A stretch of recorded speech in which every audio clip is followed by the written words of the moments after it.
Hello there, you awakening wonders. Welcome to Stay Free with Russell Brand, where deception and tyranny go to die because you kill them with your own awakening consciousness, where spirituality fuse with political discourse and suddenly there is hope. You see the old institutions quake, rattle and eventually roll like heads in a revolution, baby, for surely that is what's coming. We're going to be on YouTube for the first 15 minutes, then we will slide, glide and elide over to the other place where we can speak more freely to our fantastic guest, Briahna Joy Gray, who's going to be talking to us about what's going on within the Democrat Party right now. What's happening to its patriarchs, forefathers, icons and heroes. We'll be talking a little bit about the Obama-Tucker situation. We put a poll out, and I know you guys want to see it. We're going to be talking about increasing surveillance, the use of drones, again, being used for apparent security and safety, yet you know that this is about further authoritarianism and yet further control. We got your man there, Donald Trump's giving a pretty interesting speech. He seems to have altered his own position, and but perhaps positions alter over times. Let me know if you agree in the comments. You know, because obviously at the time, Gareth Roy, on-screen assistant, friend, Wonder Man, he at the time, Donald Trump was obviously pretty pro the vaccines, taking credit from numerous times, and I don't think a comment on the vaccine is necessary at this point. We'll leave that to you guys, especially if you press the red button and join us in our locals Awakened Wonder community. You can speak freely in there right now with Book Wench and Neon Grammarian and Claus. They're chatting away right now, even as we speak. Become part of that beautiful little community. You'll love it. So Trump's position now is non-compliance. This is actually interesting, given he's a man who's been indicted, wrongly or rightly. Let us know in the comments what you think, for his role in what's being called an insurrection. This is a real rallying call. This is a demand that people begin to disobey in the event of further lockdowns. But ask yourself this question, then answer it in your own mind. Do the whole conversation in your head if you want. Then question yourself about whether or not you've been naive and really give yourself a hard time. Do you think it's ever possible that America can be united again after this? Do you think post-2024, whoever is in the White House that day, there can be true unity? And what patriotism can we offer when we see the people of Hawaii suffering in the way they are, offered insignificant, insufficient help, no real infrastructure there when called upon? I'm not saying your country is any worse than mine. We learned a comparable thing in a similar disaster, though not of that scale, when a tower block burned down, Grenfell. Lots of people died there. It was sort of demonstrably due to ineptitude, lack of safety measures, poor standards. And when the investigations began, they couldn't find anyone that was culpable. Your Hawaiian fires, I think, reveal similar things about deep state ineptitude. And of course, the prioritization. What do people care about? So when do you care about simply an ongoing, sustained war, admittedly, apparently, to help the Ukrainian people who warrant help? No one's arguing with that. Or do you want to see American citizens help, particularly when Hawaii, as many people believe, was a sort of a colonized place? You know, what do you want from Hawaii? Do you want Americans that you're going to look after, or do you want a mid-Pacific missile base and air force base? Let me know in the comments what you think motivates it, because I know what the Hawaiian people think right now. They think the help is not forthcoming. And to hear Donald Trump's rhetoric at this time, to hear former heroic presidents like Barack Obama subject to all manner of peculiar inquiry, and we'll be talking about that at some depth, because I'm of the personal opinion that people's private lives are sort of no one else's business, barring, real criminality. And I suppose drugs are a crime, although I'll tell you the truth, as a recovering drug addict, I don't think that's anybody else's business. But we're not going to talk about that on YouTube because of the restrictive guidelines. We'll talk about it sensibly, freely, over in the home of free speech in a minute. But let's have a look at Donald Trump there, demanding that you don't comply. Some of you don't think that lockdowns are a realistic possibility anyway. Certainly, though, after what's been revealed in Sweden, we should be cautious before kowtowing again, because Sweden, with their much more laissez-faire approach, had a lot better results than the United States. Just hands down better results than the United States, isn't it, Cal? Half the excess deaths. Half the excess deaths. How does that tally with the facts, with the lockdowns, with the masks, and with the parties of the powerful? Remember, they had those parties, right? You remember that? While you were locked down, they were boogieing on up. Let's see what Donald Trump's got to say on the potential future lockdowns. He's a man who don't hold back. Did he look interesting in front of this painting? Remember, join us, press the red button, join us, and give us a rumble if you're watching on Rumble, and give us a comment if you're watching on YouTube. And if you're in the UK, I'm doing a handful of live shows. There's a link in the description telling you how you can come and see me live, should such a thing interest you. Let's check out Donald Trump. Lunatics are trying very hard to bring back COVID lockdown. Lunatics saying and mandates with all of their sudden fear-mongering about the new variants that are coming. Gee whiz, you know what else is coming? An election. They want to restart the COVID hysteria. You know what? And I'm going to ask Briahna Joy Gray about this, because Briahna, like, you know, she's close to Bernie. She's close to a lot of Democrat insiders.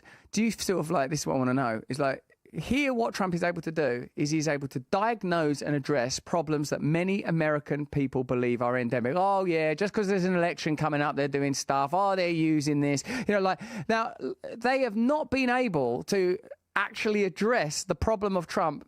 Yes, because of a lack of charismatic leadership, but above all else, because they can't say, listen, this isn't what we're like. We're not like that. They are like that. Yeah. That is the problem. You know, when you have that big pharma bill introduced, that's exactly what I just thought then, Russ. Well, exactly. You know, when you say that the way that people respond to Trump versus the way that people see the Democrats at the moment, when you have Kamala Harris go and deliver a speech about how successful the Democrats have been, how historic this bill is, that we're, you know, bringing down Medicare, that we're allowing Medicare to negotiate prices, when you then find out that it's 10 drugs, 4 seniors, it's actually probably more like 6 of the 10, that you're paying 1,000 times more as Americans than people in other countries for the same drugs. It's rubbish, and that's why people gravitate to Donald Trump. And just on an interpersonal, social level, the way that Kamala Harris makes that announcement, she's sort of smiling, super pleased. She refers to Joe Biden as a hero. She's chuckling gleefully.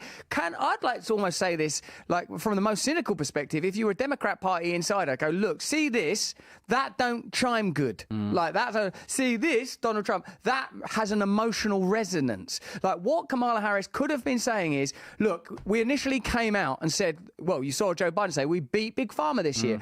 I'm afraid, because of presumably all of the lobbying or the donation money, because of the complex relationships with people in Congress and pharmaceutical companies investing in firms they regulate, because the FDA accept money from the pharmaceutical companies that they are supposed to be regulating, what we've ended up with is not all drug prices capped, far from it. Even some pretty egregious examples of exploitation, certain cancer medications that can cost hundreds of thousands of dollars that could have a white label alternative introduced. We've not done none of that. We've not done that. What you're going to end up with, I'm afraid to tell you, is 6 to 10 drugs, as Gareth just said, as long as there's no generic competition and as long as they've been on the market 9 years. And it's only for seniors, and it don't kick in until 2026. I mean, that don't sound so good. Then this dude comes on the TV and said, there's an election coming, they're going to lock you down again, they're lunatics. You're like, well, hold on, this sounds more like reality to me. Yeah. This sounds more like reality. It feels more like reality to me. And you guys know, if you're a fan of our show, you know we do not think voting in the Republican Party, even under Trump, is going to make your life any better.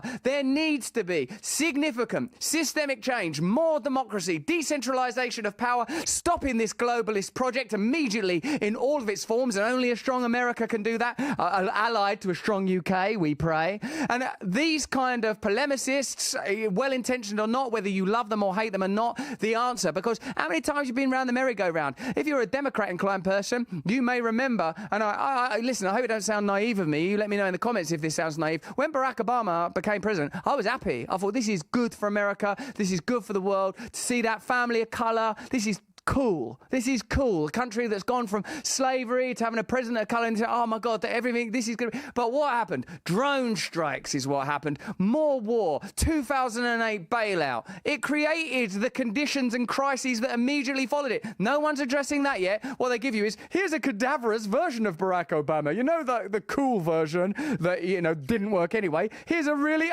old, decrepit version. A sepulchral creature emerging from the tomb to bring you more gloom and less democracy than ever. So they need to shape up, and shape up fast, I would say. Yeah, I also think a lot of the kind of commentary as a result of what Trump's saying now is, you know, Trump's jumping on the bandwagon, he's done a U-turn on vaccines. He's now using this politically. I think if anyone has used COVID politically, it was the mainstream media or the legacy media. They are the ones who politicised COVID. And also when we're talking about vaccines, and again saying that Trump was a fan of his own vaccines and was very pro-vaccines. Trump's a fan of his own everything. Well, he's got his name on his building, he's got his name on water bottles, he likes his stuff. And so people may say, Democrats may say, he's done a U-turn on that, he's now using it against us. Who was using vaccines against Trump when they came out? Joe Biden, Kamala Harris. I won't take it. I won't take that vaccine. That's what they all said. So they've all been doing exactly the same thing that they're accusing Trump of doing. The cluster bombs, everything, up is down. Everything's reversed according to convenience. These are things I want to talk to Briahna Joy about, Briahna Joy Gray, excuse me, because this is a person who understands the Democrat Party better than we do. We've got to start understanding this stuff, because bouncing between them two parties ain't doing nothing for nobody, is it? It's not helping us, and I think that there are crises that need to be addressed. Whether you see them as left-wing crises or right-wing crises, whatever your Weltanschauung, your perspective, shit's got to change. Forgive my language. Let's have a look at Donald Trump. They can justify more lockdowns, more censorship, more illegal drop boxes, more mail-in ballots, and trillions of dollars in payoffs to their political allies heading into the 2024 election. Does that sound familiar? These are bad people. These are sick people we're dealing with. But to every COVID tyrant who wants to take away our freedom, hear these words: we will not comply. So don't even think about it. We will not shut down our schools. We will not accept your lockdowns. We will not abide by your mask mandates. And we will not tolerate your vaccine mandates. They rigged the 2020 election, and now they're trying to do the same thing all over again by rigging the most important election in the history of our country, the 2024 election, even if it means trying to bring back COVID. But they will fail, because we will not let it happen. When I'm back in the White House, I will use every available authority to cut federal funding to any school, college, airline, or public transportation system that imposes a mask mandate or a vaccine mandate. Thank you very much. Oh, man. What do you imagine is going to have more resonance with the American people from across the spectrum? That kind of bombast and, is it hyperbole? Let me know in the comments. If you're watching us on YouTube, we're going to slip over to the other place in just a few seconds, because you voted in your droves, if our voting machines are correct and can be relied upon, for us to talk about Tucker's latest Obama revelations and interviews and the complexity around that story and conflating people's private behaviours with their character. We want to talk to you about how you feel about all of that stuff. And I say this is a man in recovery. Yep, let's have a look at that poll result. You said 20,000 of you voted, and it was 83% said yes. Now, contrast Trump's rhetoric just then to our man, Joe Biden, announcing yet another bloody I forgot that was on YouTube. Joe Biden announcing a potentially helpful new medical breakthrough that you've funded. Let's see the rest. Is this him talking about the new booster? Yeah, new funding for a new vaccine. Yeah. New funding, new vaccine. Same old Joe, and boy is he old. Have a look at this. President, can you say anything about the uptick of COVID cases and the new variant? Yes, I can. Matter of fact, I signed off this morning on a proposal we have to present to the Congress a request for additional funding for a new vaccine that is necessary, that works. Well, the other one, but I thought we're on YouTube, Joe. We're on YouTube, because sounds like what you're saying is that the other vaccine, they all, surely, geez, I'm going to have to do this for Joe Biden. Allegedly. That's just protect Joe Biden there. He's in danger of getting a strike for that. You could fall foul of the guidelines there, Biden. Don't you dare say... There's not enough allegedlys on our button box, is there, to handle this kind of chaos? So extraordinary. What do you think's going to be more resonant? That kind of hokey, folksy lying about the Hawaiian fires and his own his own fires, which are pretty minor. Look, again, I think when you look at the speech that Trump just delivered, and you again say, why are people gravitating towards that? The Democrats at this point should be addressing, like with the Hawaii fires, yes, we send this amount of money to Ukraine and only this amount of money to Hawaii. Yes, we're giving this amount of money to the makers of these vaccines, even though they've guilty of all these things in the past, but that's just the way it is.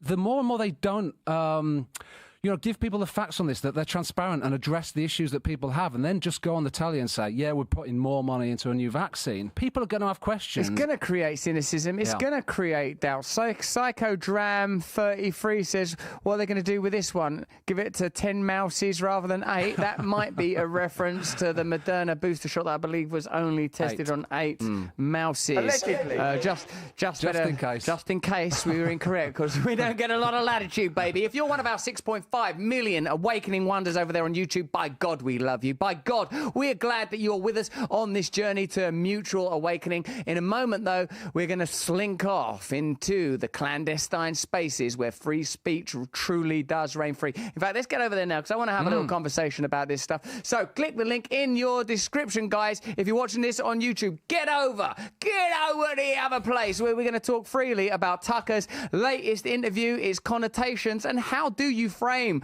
the legacy of great leaders.